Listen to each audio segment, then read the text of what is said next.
Union मुस्लिम league ने शहरियत तरमीमी bill की मुखालफत की है। न्यूज़ 18 से बातचीत में मुस्लिम लीग के अरकान ईटी मोहम्मद बशीर और पीके कनाली कुट्टी ने कहा कि बिल आइन के खिलाफ है और मजहब की बुनियाद पर इम्तियाज करता है।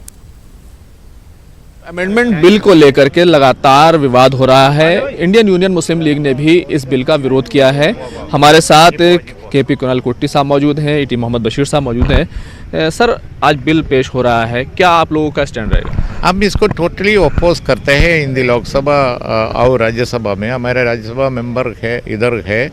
हम वी आर होपफुल, हम आपको होप है ये राज्यसभा में जब पास नहीं हो जाएगा।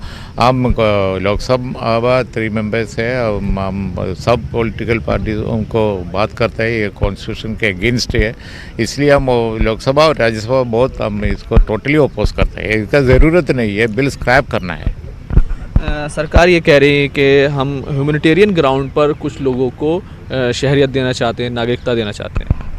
यह ऐसा नहीं करना। सिटीजनशिप देना है तो वो मेरिट के साथ है, मेरिट और डिमेरिट देखना है, उसके वजह से सिटीजनशिप देना है, नॉट रिलीजियस के बारे में।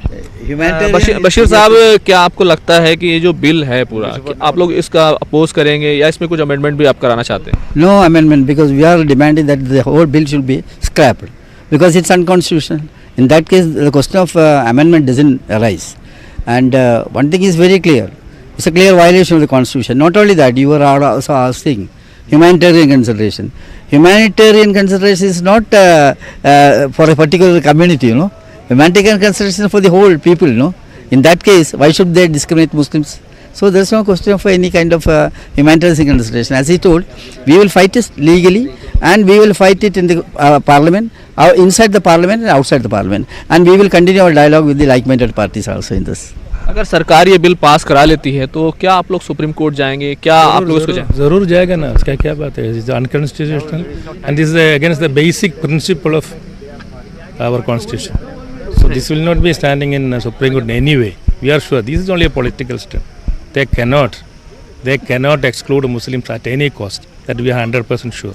But okay, they can pass it in Lok Sabha, but never in Rajya Sabha. Maybe if some people, as you know, the pseudo secularists, if they abstain or if they are voting for this one bill, definitely they will be exposed in the public. The secular, so-called secular parties, those who got the vote of Muslims also. And how can they tell slide openly excluding Muslims? Okay, never.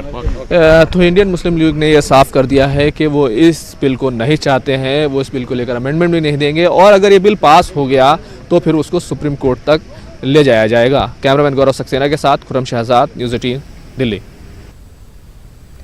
11वीं शरीफ शेख